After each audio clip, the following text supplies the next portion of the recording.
मतलब हम लोग यूरोप और अमेरिका को हमेशा या किसी भी और पार्ट ऑफ वर्ल्ड को चूज़ करते हैं रहने के लिए, लेकिन अगर हम उसको बिज़नेस के पर्सपेक्टिव से देखें तो आई थिंक अभी बहुत फेयर चांसेस हैं पाकिस्तानियों के लिए। लेकिन हमारा जो मेन कंसर्न होता है वो होता है कि किसी तरीके से हम चले जाएं और बस हमें फिर वहाँ रहना पड़ जाए। तो मैं पर्सनली कहूँगा कि हाँ, आबो हवा बहुत अच्छी है, आप जाएंगे आपको ये स्मॉग और ये वाली चीज़ों के इश्यूज़ नहीं होंगे, क्लीनलीनेस मिलेगी, लॉ एंड ऑर्डर मिलेगा, प्रोटेस्ट नहीं मिलेंगे, कंटेनर नहीं मिलेंगे, स्ट्राइक्स नहीं होंगी, ये सारी चीज़ें तो एक समहाउ बहुत अच्छे तरीके से मिलेंगी। लेकिन वहाँ का जो लाइफस्टाइल है, वहाँ का जो वेदर है, और फिर पर्सनली वहाँ पे जो आपसे एज ए प्रोफेशनल रिक्वायरमेंट्स हैं ज़िंदगी में, आप उसके लिए तैयार हैं या नहीं है, ये फैसला करके यहाँ से निकलें। क्योंकि हम अब जो यहाँ से लोग जा रहे हैं वो करोड़ों रुपए खर्च करके जा रहे हैं, तो थोड़ा सा कंसल्टेंट्स के पीछे जाने के बजाय, या और जो आपके सियाने बयाने उधर रिश्तेदार होते हैं जो आपको मशवरा दे देते हैं कि आया बस कुछ नहीं हो जाएगा, सब कुछ तैयार है, तो वो सब कुछ तैयार उस तरीके से ना प्लेट में है नहीं। वहाँ पे ऑलरेडी इंडिया के साथ तो चूँकि मामला बहुत ख़राब हो चुके हैं, कनाडा के हमें पता ही है, मीडिया पे हम देख रहे हैं। बल्कि मैं अगर आपको इंटरेस्टिंग ये बताऊं कि 2 साल पहले जब मैं गया था ना कनाडा, तो मुझे एक बात बड़ी सुनने को मिलती थी कि इंडिया छा गया है और बस अब इमिग्रेंट्स आएंगे और वो कनाडा को बिल्ड करेंगे और उसमें जो सबसे बड़ा प्रोपोर्शन होगा वो इंडियंस का होगा। और उनको वीज़े भी मिले, उन्होंने यूनिवर्सिटियों में एडमिशन लिए, वर्क परमिट लिए, लेबर के किसी न किसी तरीके से वो सारे पहुँच गए। अब वहाँ पर प्रोटेस्ट चल रहा है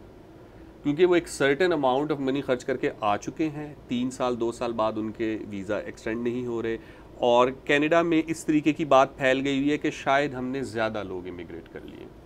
उसमें थोड़ी सी पर्सनल बाइसनेस भी आती है, जो कि वहाँ के जो लोकल रेजिडेंट्स हैं, इमिग्रेंट्स जिनको हम कहते हैं, जो कि अब समहाउ वहाँ पे सिटीज़न है, वो ये देख रहे हैं कि कनाडा का जो रवैया यूक्रेनियन के लिए है कि उसके लिए वो स्पेशल एम्बेसी भी खोल लेगा, उसको रेफ्यूजी फ़ंड भी दे देगा, तो वो कनाडा का जो रिस्पॉन्स है वो गज़ा वाले के लिए, अफ़गानिस्तान वाले के लिए, पाकिस्तानी के लिए नहीं है। ठीक है, तो आप जब जाएंगे तो आपको सब कुछ खुद ही करना पड़ेगा, एक तो नए सिरे से, एंड प्लस अब चूंकि यूक्रेनियन भी आ रहे हैं, मिडिल ईस्ट से भी लोग आ रहे हैं, अफगानिस्तान से भी जा रहे हैं, ईरान से भी जा रहे हैं,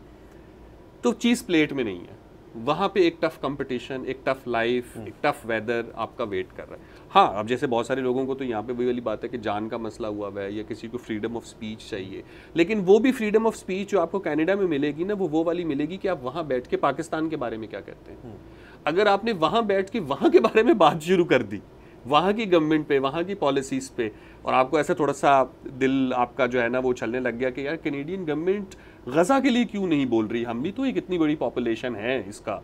तो ऐसा नहीं होने वाला। ज़रा सर, और उनके जो कवानीन होंगे डेफेमेशन के, उन पे अमल दरामद भी होती होगी? उन पे बहुत सख्ती से अमल दरामद होता है। तो वहाँ पे